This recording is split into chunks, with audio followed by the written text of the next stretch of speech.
Welcome to NN1 news.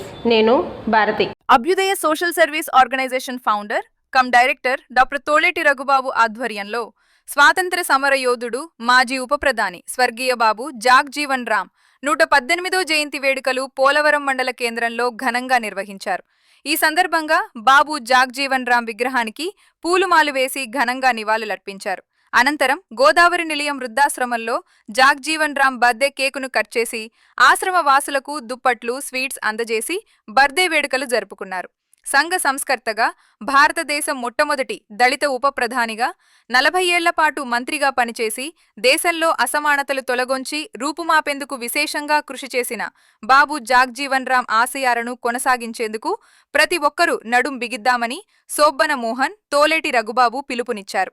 ఈ కార్యక్రమంలో మాల మహానాడు రాష్ట్ర secretary Sobbana Mohan, Polavaram MRPS president Undrajavarapu Venkataramana Murthy, Punem Sasikala, Kadimi Chaitanya Kumar, Varma, Konathala Dorababu, Bondapalli Subbarao, Pallikonda Posiyya తదితరులు పాల్గొన్నారు.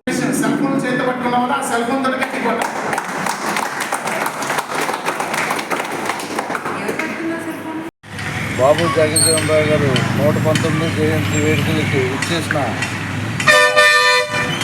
పోలవరం మాజీ ఎమ్మెల్యే గారు పవన్ గారు, పూణెం శశికళ గారు వచ్చినందుకు మాకు ఎంతో ఆనందంగా ఉంది. మరి నాయకుల్లో జగజీవన్ రామ్ గారు అంటే ఇప్పుడు మరి ఉప ప్రధానంగా చేశారు ఆయన. మరి ప్రధానమంత్రి కూడా అవ్వాలైనా కేవలం దళితుడనే ఉద్దేశంతో ఆయన అక్కడికే ఎక్కడి నుంచి అక్కడి నుంచి ముట్టడం జరిగింది. మరి ఇలా దళితులకు చాలా అన్యాయం జరుగుతున్నాయి. ఎందుకంటే వాళ్ళ తెలివితేటలు ఉన్నా సరే ఈ రోజునే దళితులు ముందుకు రానకుండా చేస్తున్నారు. మరి రాబోయే కాలంలో కూడా ఈ దేశాన్ని పరిపాలించేది దళితులని మేము చెప్తున్నాం.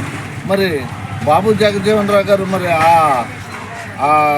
మరి అంటరానితనంలో కూడా మంచి లీడర్షిప్ ఉప ప్రధానిగా ఎదిగారంటే ఆయన క్రమశిక్షణ, ఆయనకున్న ఎడ్యుకేషను, దీనివల్ల ఆయన చాలా మంచి పొజిషన్లోకి వచ్చారు.